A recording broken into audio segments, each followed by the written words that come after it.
Hi and hello watch fans, and welcome to another edition of the Real Time Show with me, your friendly neighbourhood watchmaker Rob Nuds, and my co-host calling in from the Netherlands, the friendly neighbourhood jeweler Alon Ben Joseph. How are you today, Alon? Good morning, sir. I'm doing well. How are you?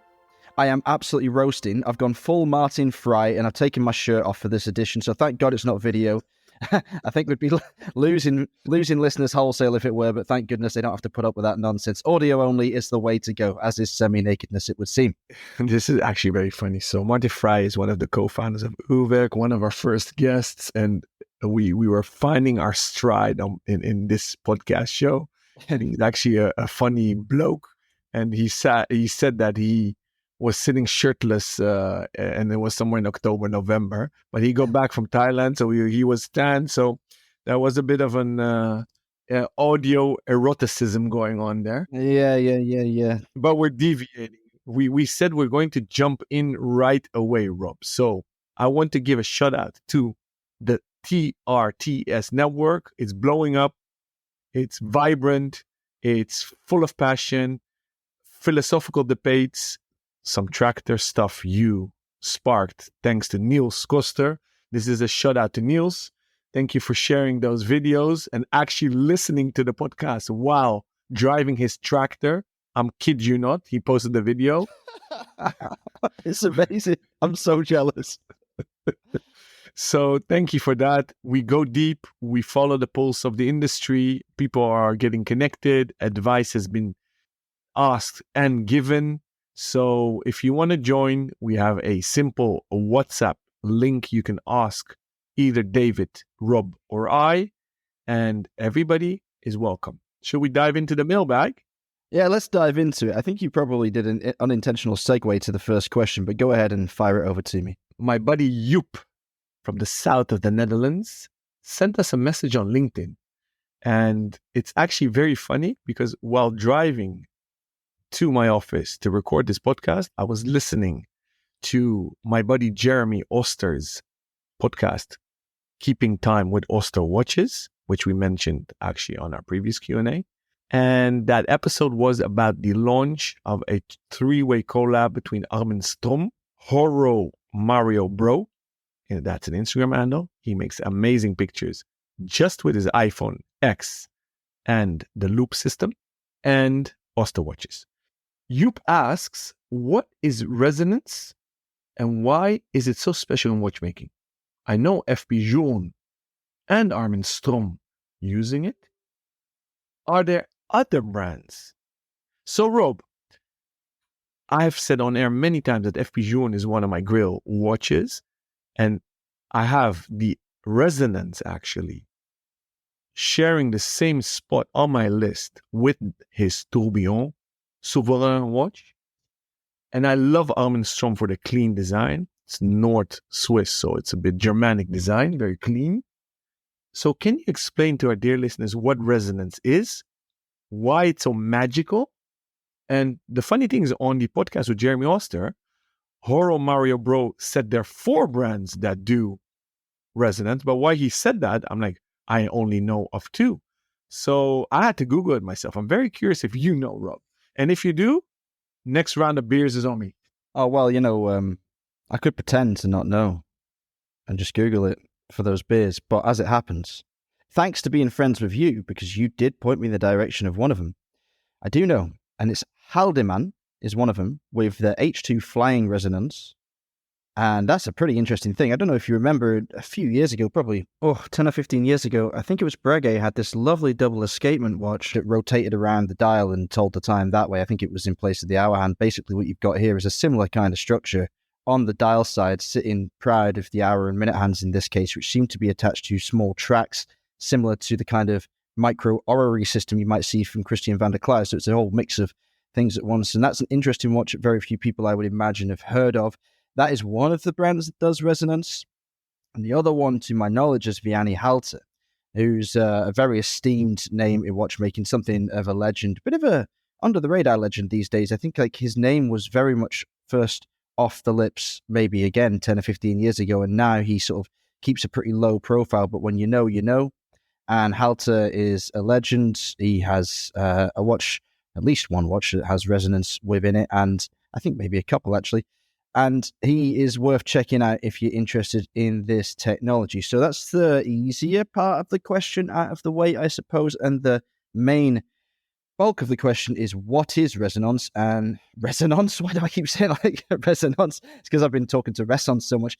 What is resonance and why is it important in watchmaking? Okay, resonance is a phenomenon in this case where two resonant objects, because even, let's face it, a single oscillating organ is actually in itself a resonant object, are working together to stabilize a rate, which in theory can improve accuracy. Now, that's a very brief overview of the subject. Let's go back to the origins of the term resonance. I did it again. Resonance in watchmaking. I'm not taking this out. It was discovered by one of your countrymen, I believe, Alon, and perhaps you can help me out with the pronunciation here, because in England we call him Christian Huygens or whatever, but I know that there's something in the throat that we need to be aware of there. So how do you say it properly? Christian Huygens. Right. Okay. Try it. Christian Huygens. Okay, let's keep going. I'll get you on the Germans, all right? But the Dutch, that's your field, all right? Okay, so Christian, our good mate Christian H., he is obviously known for his work most famously with the hairspring itself, but he was also into clocks, as you'd imagine a watchmaker of his era would be, and he at one point strung up two clock pendulums from a beam in his workshop, and he noticed that because these two pendulums, or pendula, were connected by the beam, they ended up synchronizing with one another. And when he disrupted the run of one pendulum, he noticed that the other pendulum's resonant effect on it was able to get it back into line and back into synchronicity a lot quicker than one would have expected. So the theory goes, if you have two oscillating organs that are connected, then they will help balance out one another's rate. Now, there are two main benefits to resonance, especially in wristwatches, which sound kind of like the same thing on the surface, but I think I read them over and over and over again when I was doing my research for this topic, and I kind of came down with the idea that one is really an internal benefit and one is really an external benefit. So the first of these two benefits is that resonance in a watch has a stabilizing effect on timekeeping, which you would imagine would result in better accuracy. Now, over time, at rest, these two watches with their two resonant organs would manifest slight discrepancies because of the material inconsistencies in the hairspring. So you can have two hairsprings that are cut to the same length, that are bent in exactly the same way with identical terminal curves and fitted to nominally identical balance wheels, but over time you would see that the slight material imperfections would result in a discrepancy between the two. If they're linked, the idea is, and this is similar in principle to what a tourbillon does by moving the regulating organ around one or more axes, the poising errors would be eliminated and the two would find a happy middle ground. I'll come back to a problem that I might have raised tangentially to that in a second, but first, the second point, the external point, is that when the watch receives a shock, these two oscillating organs will likely be disrupted in different ways. So it's unlikely that a shock would be so uniform in its application to a watch that both would be disrupted identically. So one will move faster, one will move slower. And the idea is that they will pull each other back to the center point quicker than even, say, a high operating frequency watch with a lot of power going through the escapement, like, say, a Zenith Primero, would be able to recover on its own. So you have those two things. They amount to the same. It's an increase in accuracy. One is really a sort of theoretical increase at rest, based on the material discrepancies in the components used. And the other is when the watch would be subjected to a shock in general daily wear. Now, there's one thing that I did sort of think about, and this was the tangent to point one, and that is when you cut a hairspring, and you have to cut it to the right length so that it oscillates at the required frequency and paired with a balance wheel that has itself been poised. You could do this well, and you can do this badly. Okay, so in addition to that, so the outside coil of the spring is in normal watches, we'll leave things like Breguet overcoils for now because that'll just complicate the situation. But in normal watches, you'd bend the outer coil out by 45 degrees and then back on itself 45 degrees so that you have this coil running parallel to the second to last coil of the spring, but further away from it. This is called the terminal curve. The idea of this is that it attaches to the stud, which is one of two movable arms you will see on top of a regular regulator in a wristwatch. If you turn your mechanical wristwatch over and have a good look at the balance wheel, you've got your red jewel, and then you should have two arms coming out of it. One of them, normally with two little gold dots on top of it, is the index pins, and that can be moved up and down the terminal curve. And the other one, which normally has a little screw in it or has a stud in it, like a visible stud, which holds the end of the hairspring, is the stud and the end of the spring, the actual end of the spring. What the index pins do when you move them up and down the terminal curve is they change the active length of the hairspring. So they basically provide a false stud. And this terminal curve is there so that you can put the spring that's been properly cut and properly affixed to the stud into the watch and then make micro adjustments along this terminal curve to alter its active length.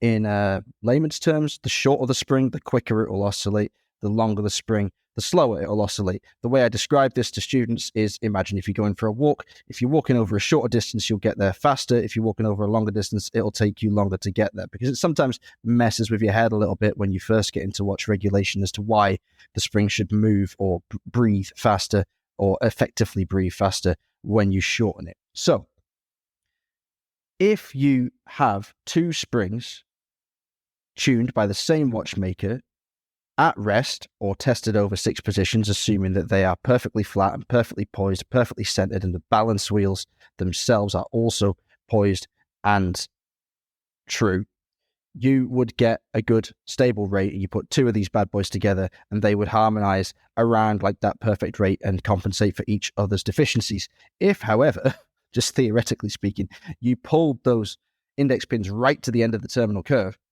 on both watches, they would help each other maintain that same oscillating rate, but they would be maintaining an erroneous rate, and they would be either keeping time or either gaining time or losing time, depending on whether you pushed the pins out or pulled the pins in. So it does still require a watchmaker to set this up properly. Now, the key with the Arm & Strom stuff, which is probably the most visible and probably accessible resonance watch in the industry, is that there's actually a third spring at play here. If you look at an Arm & Strom, you will see that the two oscillating organs are connected by this really cool wobbly spring. It's got like 3 major bends in it, and it sort of strokes this center post between the two oscillating organs as they breathe, and it moves up and down. This is a third spring, and this is what is like hauling the information generated by those regulating organs back into line with one another. And you will see, if you use a high-speed camera on one of these things and subject the watch to shock, that spring does slightly deform, and it does really pull them back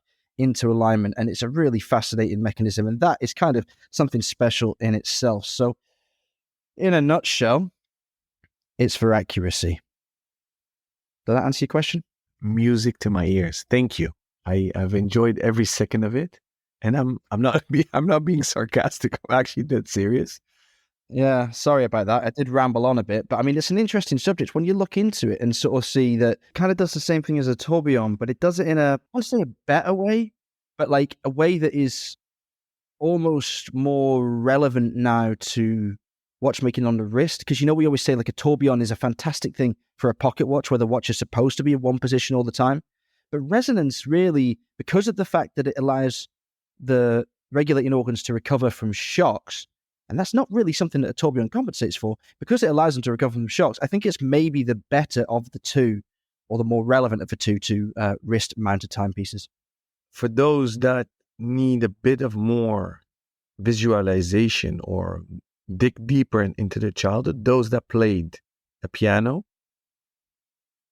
can remember what device they used.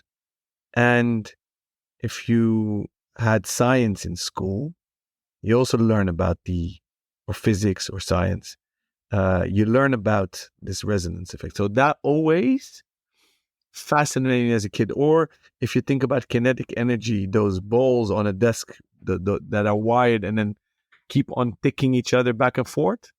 So that kinetic energy, that also always fascinated me. And that's where my passion for resonance comes from. But how difficult is it to make, Rob? Why are there only 4 producers? Don't put me in a position here where Armin Strom and FB Jean are going to call me up and like drag me into the workshop and make me try and do it myself. But I'll say this: it's not really the most complicated thing in the world in theory.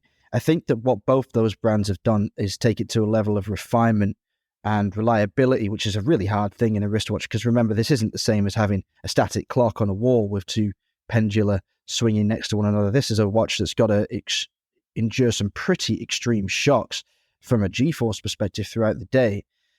So I think making it reliable enough to have a mechanism of such gracility on the wrist is pretty difficult, but in theory, it's not that complicated. I would say the reason why there aren't so many of them on the market is basically a commercial one. Firstly, it's very niche.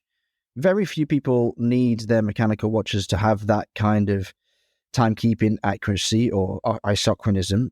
And the ones that do may be more attracted to a tourbillon because of its extreme aesthetic beauty, I suppose one would say. It's much more engaging than resonance, although the Armin Strom one really does, fly the flag very well for that technology.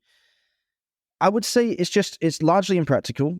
It doesn't make a huge amount of difference to your timekeeping. Like your regular ETA 2824 will keep time well enough for most people that cover an automatic watch on their wrist, or even a mechanical watch for that matter, or even a mechanical watch for that matter. But if you're going to go for this kind of high level technology, people, I guess, tend to go for tourbillons because I guess they're a little bit more visually engaging, and I assume they're a little bit easier to explain to people should anyone wearing a tourbillon be asked by somebody that doesn't know what it is. What do you think about that?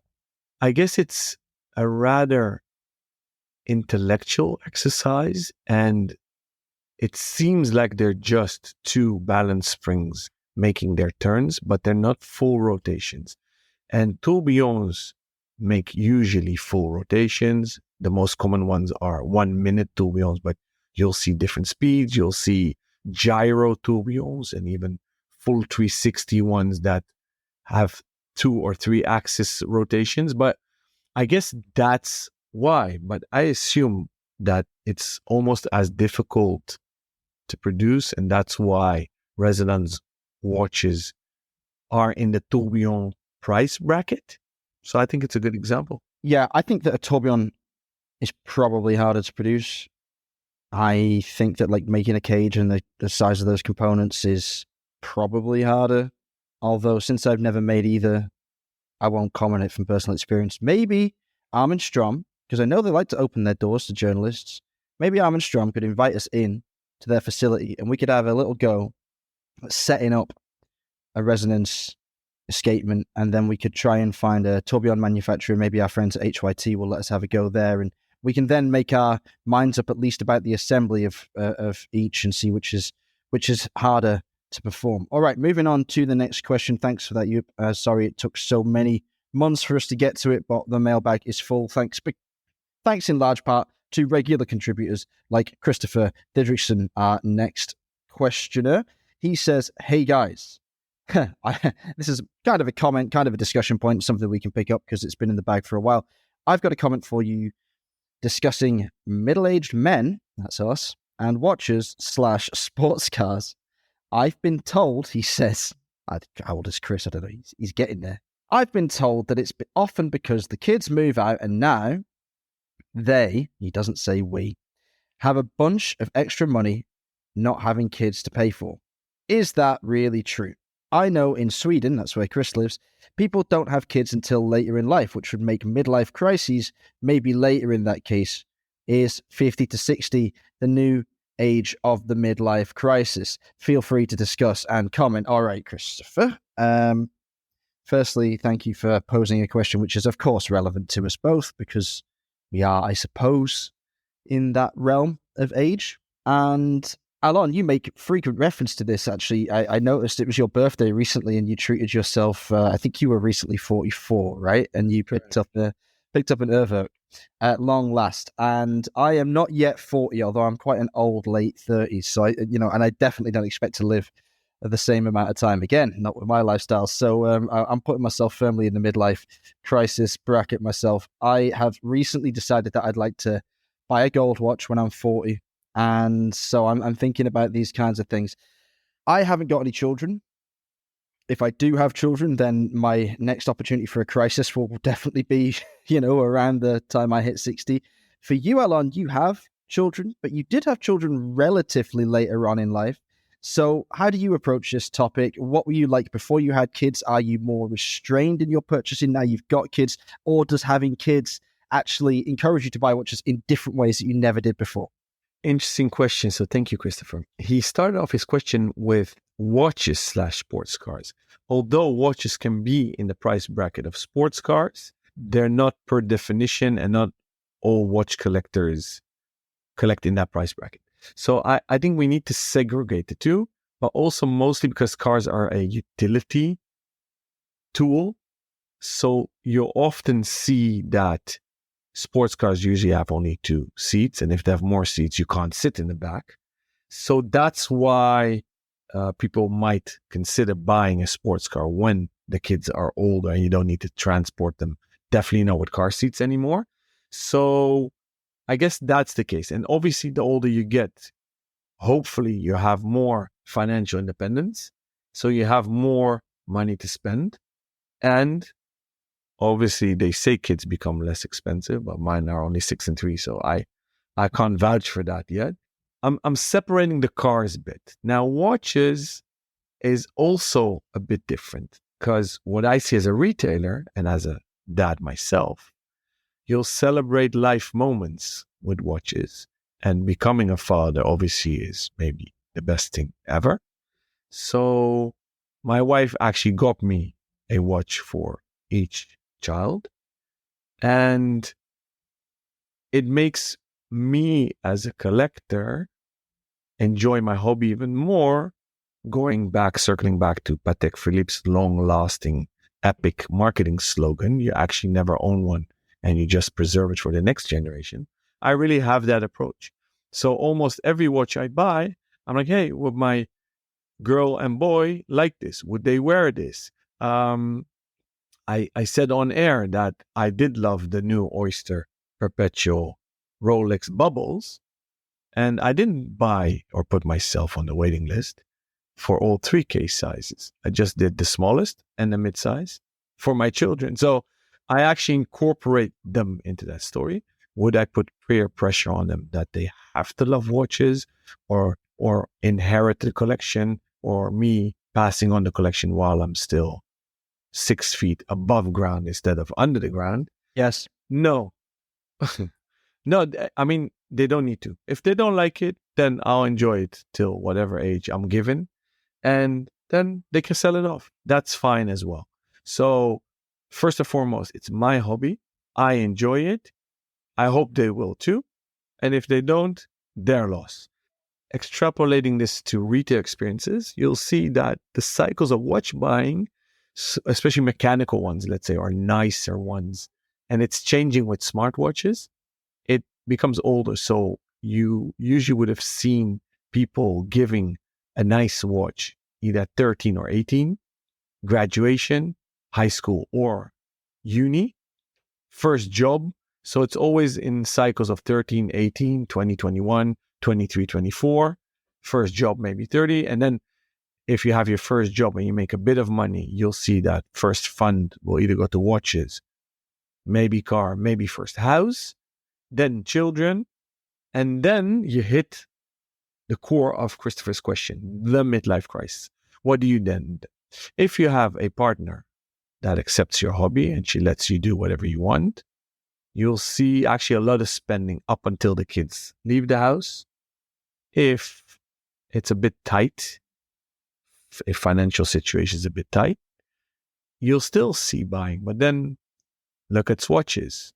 What do you think? Who do you think bought all these moon swatches? Do you really think it's kids between 13 and 18? It's probably those people that Christopher is referring at. So I think it's a total different behavior. And what I meant with smartwatches, it's getting delayed now. So you'll see that maybe the first 300-400 spend on a wrist real estate, which I mean watches, is usually smart. And then, like we're having kids later in life compared to 3, 4, 5 decades ago, the watch spending on nice watches, and obviously that's very subjective, but I mean with nice, either beautifully made quartz or a mechanical movement, you'll see that purchases are postponed, so later. So people start getting used to wearing something on their wrist, aka reading time on their wrist with digital or smartwatch. And I have to watch out because the most in the most recent time I became a fan of Sequent, and that's smartwatch. But analog, I'm not a huge fan of digital, although I did start off my collecting with swatches and G-Shocks. But I always envision time in a circular way. So that's round analog. Although now with my Uhrwerk, I have a wandering hour. It took me a few minutes, but I kind of enjoy it. But that's still circular, right? Time is going in a circle. So I'm babbling on. Rob, I'm going to shut up. Did you want to add something to my feedback or answer part of the question? Yeah, so I suppose I should offer a personal perspective on this as a nominally middle-aged man who is not going through a crisis. I kind of had an early life crisis when I was about 4 or 5, and I was wrapped by paralyzing existential angst for the majority of my childhood and even teens. And then I sort of had a personality transplant around my mid-20s and became the buoyant imp you know me to be today. Lol. Should put that on my Tinder profile. Don't tell the missus. I am not having a midlife crisis yet, at least, and I can't really imagine myself having one anytime soon. I obviously am aware of my own mortality and am, as unsure of / terrified of what may lay beyond this mortal coil.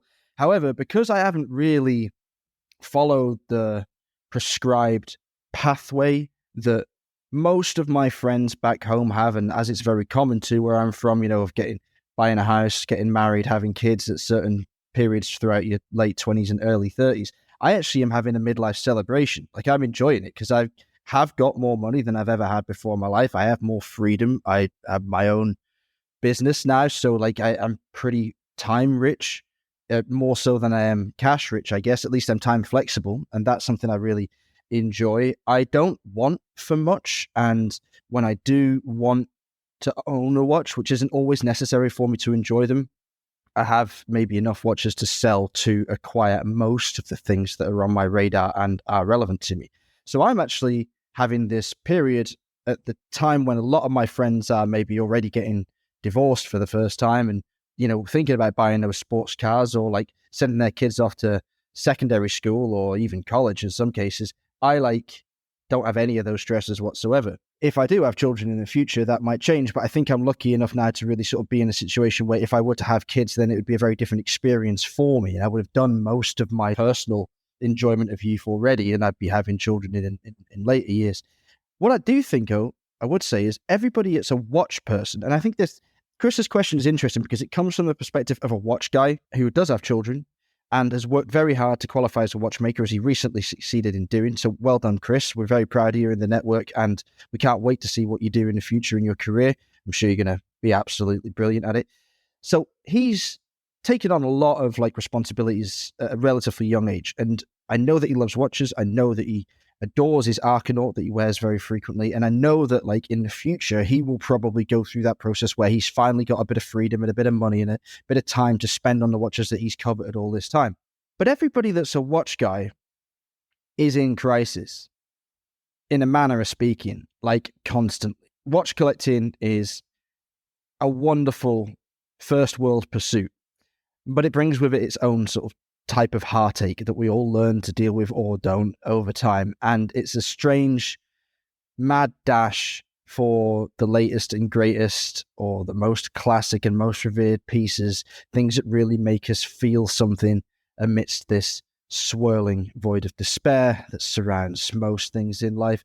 So, wow, that was depressing. So I definitely think that if you're a watch guy from a young age, you're less likely to have this blow up in your midlife because you've basically been doing it since year dot. If you're not a watch person and you do go through the sort of prescribed channel from a young age and do all the things you're supposed to and get a job and buy a house and get a long-term partner and have or adopt or acquire legally some children, then you might hit that point where you've realized you've never really had that period as an adult to just be selfish. And I think it's for these people that this question is most relevant, because we see the sports car thing. What a trope that is. I mean, it's been flogged to within an inch of its life. It's so common, so watches that appeal to the people that would go out and buy a sports car, like a nominal sports car, is people don't talk about necessarily a Lamborghini or a particular model of Ferrari, or whether or not it's a Mazda MX-5 from 1992 with the pop-up headlights or whatever.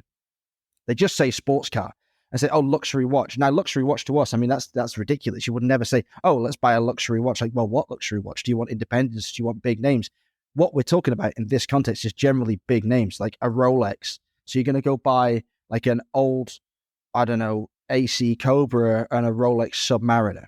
It's very generic, but it might scratch that itch if you've never had the chance to develop those passions and those feelings yourself throughout your life, because you've been dedicating your time and your resources to the raising of children or the maintenance of a home or a family unit. So I think there is a logic to what Chris is describing, and I think that it's something that is very common in the world outside of our own. It's something that is very common in like the mainstream life path, whereas we as watch people, I think we know that joy and pain a lot longer, a lot more consistently through our lives. And it of course, having children, having a house, having a partner, these things will definitely place restrictions on what you can and can't buy at certain points in your life. But I think really like the idea of a crisis is not really how we would term it. I think we would term it as a celebration. And that's what I'm going for. Something positive. I mean, Alon, you hit 44 years old and you bought a dream watch. I mean, I didn't hear you crying about that. I heard just wonderful things. Correct. And well said. And I guess it's also maybe the times we live in. It's Carpe Diem. We came out of a weird period with COVID, weird being an understatement. I guess norms are changing, frameworks are changing. The world is changing rather rapidly. So my advice, follow your own North Star, do what's good for you. You do you without harming others. And if you love watches, go with it, enjoy the journey. You want to talk about it. I guess maybe the real-time show network is even also therapeutic. Would you agree? Yeah, absolutely. I mean, it is for me. And of course, it also is a bad influence, as we've discussed many times. And it is, I think, a great outlet for a lot of our most ardent listeners. Although I do know that we've also exposed them to watches that they weren't aware of in the past and have now put their name down for or purchased. So it's a great hobby. It's a great way to share that love. And I think the network, like we said earlier at the top of the show, if you want to join, just get in touch with us, is a brilliant resource because there's so much knowledge in there and so much passion. And, we haven't seen it yet, but there could even be a transference of watches between people within that group that, maybe even want to borrow each other's watches or share them with other members of the group proactively because they want people to experience those things, or trade them or sell them or whatever at like mates rates. So yeah, that's an exciting thing, and I'm really proud to be a part of it. So, okay, we have a question which has come from the group, actually sort of en masse, so we need to address it pretty quickly. We talked a lot recently about the new project from Guillaume Ledet and Theo Authray, the Argon Watches Space One project that blasted off into the stratosphere of success on Kickstarter just a couple of weeks ago. However, you will, if you're part of that project, have received a notification from Kickstarter, which informs us that the project has at the moment been put into stasis because it is experiencing an intellectual property dispute. Now, obviously, given our closeness to Guillaume and also our interest in the project and the extent to which we covered it, I think that it's necessary that we address this and try and shine a light on what exactly is going on, although I have to say it is all very early days. Let me read the message from Kickstarter, okay? and this message was sent out without even the brand themselves being notified. Hello, this is a message from Kickstarter's Trust and Safety team. We're writing to inform you that a project you backed, Argon Watches, is the subject of an intellectual property dispute. The project has been removed from public view pending dispute resolution. The project's funding and the countdown to its deadline have now been stopped. If the project is restored, the countdown will continue and the new deadline will extend past the original deadline for as much time as the project was unavailable. You can find out more by reading our copyright and trademark policies.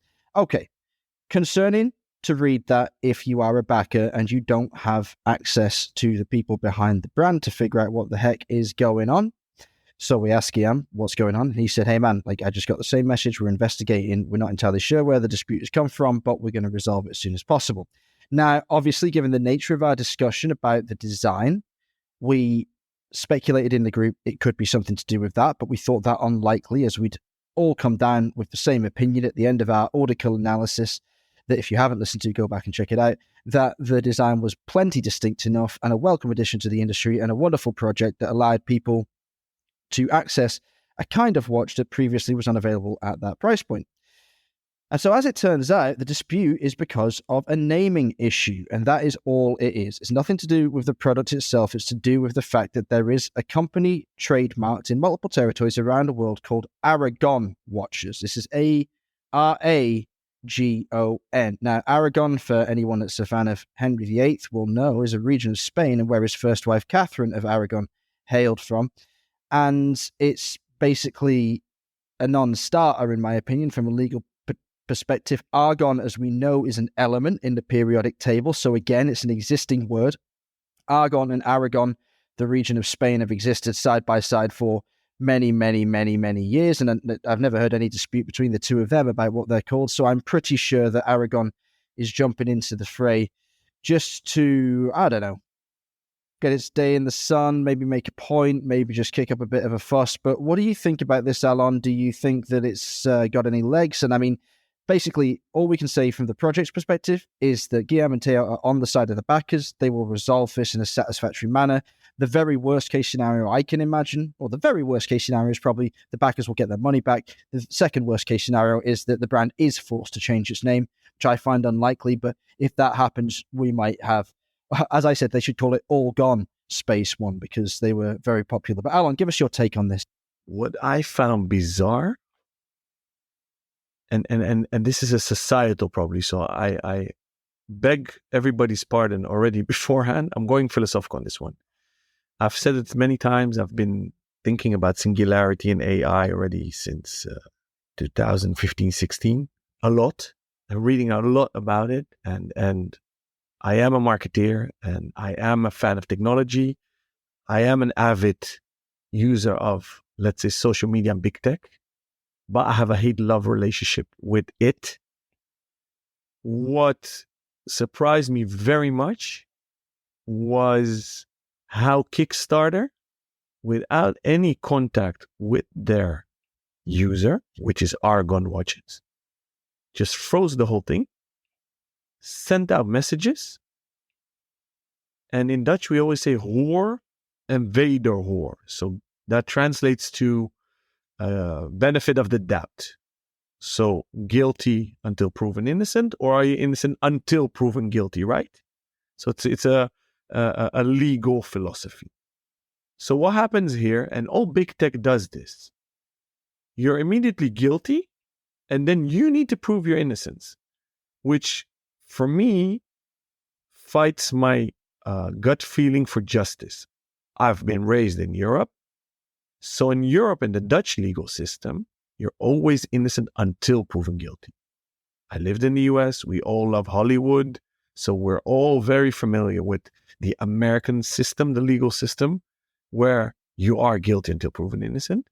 Most of the big tech is obviously from the US. I guess there's another reason why the big tech of this world, so the Meta group, so Facebook's mother company, WhatsApp, and all others, Google, Microsoft, they can't handle obviously the stream of content that doesn't follow their guidelines. So they immediately either delete, suspend. But we had cases in our watch community that Instagram handles just get deleted. Not blocked, you're just kicked out. Let's take our most recent guest and our mutual friend Hakim Al Kadiri. The poor guy started Elka Watch, that's his handle. For no reason, he got kicked out, that account. He can't get in, he can't revive it. So the poor guy had to start Elka Watch CO as a handle. And now in the Instagram metaverse, there are two handles. So people are tagging the wrong one. They don't know which one to follow. We have Watchanish. Watchanish got kicked off out of his own account because he was busting fake watches. So because he was busting fake watches, he got kicked out. He was actually helping Instagram. So taking that as an example, I guess Kickstarter did the same. Somebody reported Argon watches. We got that message. We got notifications in our real-time show network. Some said, hey, could this be related to the Bethune? You got a very quick reply from Guillaume, so we knew what direction going, but it's bizarre that Kickstarter did not contact the owners of the project, because what does it do to the Argon brand and their Kickstarter program? It immediately blows up trust. Everybody start panicking. Oh, is my money gone now, right? So I think that Kickstarter really kicked themselves in the nuts. Yeah. By doing this, because if I, as an aspiring watch brand or as an existing watch brand, were considering to do a Kickstarter program, I am not going to do that anymore, because it created such a harm to the brand and the trust, both for me in Argon and Kickstarter. So, and this is also a discussion I have internally with David and you. Do we really need to put the real-time show network in Meta's hands, right? But then again, what other platform do we have? How are we going to communicate as a community? So I took it a bit, maybe too much into a helicopter view. I don't think so. I think it's interesting. I think like your insights on this subject, especially because you have worked in it for a lot longer than the vast majority of people, and you've thought very deeply on it. It's always interesting, always valuable to the conversation. I am taking it from a more immediate perspective, like not looking into like the big tech background of it. And I just think it's scandalous. I think there's terrible behavior by Kickstarter. It's massively irresponsible and really poor way to treat their clients, Argon watchers, who are innocent until proven guilty. We know what the dispute is, and it's nothing. It's a storm in a teacup. At the very worst, like we say, it's a naming issue. This happens all the time in watchmaking. Just recently, my mates in Dresden, now known as Pullman Bressan, were originally known as Junger. And Junger is trademarked in watchmaking, which is surprising it's even able to be trademarked, given the fact it's just a word in German. But it's trademarked in class 14, which is jewelry and watches, and nobody else can use it. But there's at least two companies that have Junger in the name, either Junger on its own or Junger & Co. We've seen that. We know that Chapek were approached by shadowy figures from a certain big brand that has indelible historical associations with Chapek, and Xavier was right to treat those lawsuits in the way that he did and overcome them, because there was nothing in it whatsoever. But this is just bad form on Kickstarter's part. But the good thing is all of the backers of Argon needn't panic. Guillaume and Theo are good guys. They're not going to disappear into the night with your cash. They're going to figure out a solution, I am sure. So sit tight, watch this one play out, and in 5 years' time, we'll look back on it and laugh. Alon. Yeah, and I wanted to add that I received an email after that it got frozen, the project. So I guess the Argon team jumped in very quickly. They had the ability to send a message to their Kickstarter channel saying that they are working on it to calm things down. But the funny thing is, I hope people from Kickstarter listening, Argon was such a hype, they didn't need Kickstarter. They could have started a very simple WordPress website or a Shopify website, and they could have channeled all the sales themselves, right? Let this be a warning both for Kickstarter and all other watch brands that are considering to do a Kickstarter thing. I found it very tricky. I don't know if it's possible. whether this could come to pass, but I mean, if Kickstarter decide that the platform is uncomfortable moving forward with the fulfillment of the project, I guess Guillaume could just take it offline, like you say, and like rerun it. I mean, I don't know whether he's got access to all of the backers' details or whether that is all stored within Kickstarter. But I mean, he obviously is able to send out an email, as he did, explaining the situation as quickly as possible, getting on top of it. They say there is no crisis in business, there's just an opportunity. And I think if Argon manages, as well as they seem to have started managing it, they're going to come out of this smelling the roses. I think that long term it could be good for the trust of the brand that they've had the chance to address this early doors, get out ahead of it, be straight up, and just face down whatever challenge comes their way. Like I say, I mean, we have, like I said in the group the other day, and I was encouraged to drop this into the show. This is not like we're talking about a Batek Philippe. You know, this is not someone piggybacking off the name of a vastly successful institution. This is Aragon watches. No offense, Aragon, but yeah, what the hell? Arrogant. We don't know them. We don't know what they're like, but this is a bit of a, let's say, a bit of an out there move, you know? Okay, are you trying to get a bit of publicity? Maybe you are. If you object to the way we're talking about this issue, get in touch with us. Come on the show.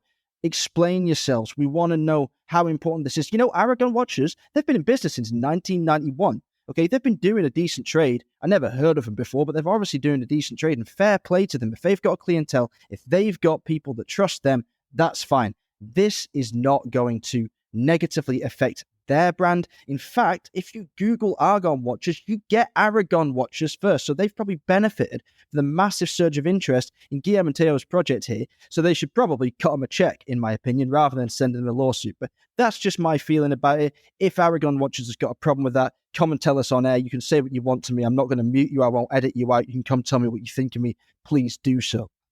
I wanted to say two more things, Rob, because I think we need to round up, but I want to go very quickly. First of all, if you come from a legal perspective, an IP perspective, it's very difficult to claim general things. What do I mean? Orange, you can't claim that in lawsuits for trademarks. Argon is an element. Same thing goes for that, like Apple, etc. So it's a very difficult thing. Now, taking that as a segue to the Real-Time Show Network, again, what was very cool, though, about the added value in the group, immediately those that have brands. I'm looking at you, Tom van Willik, with 2 heritage brands.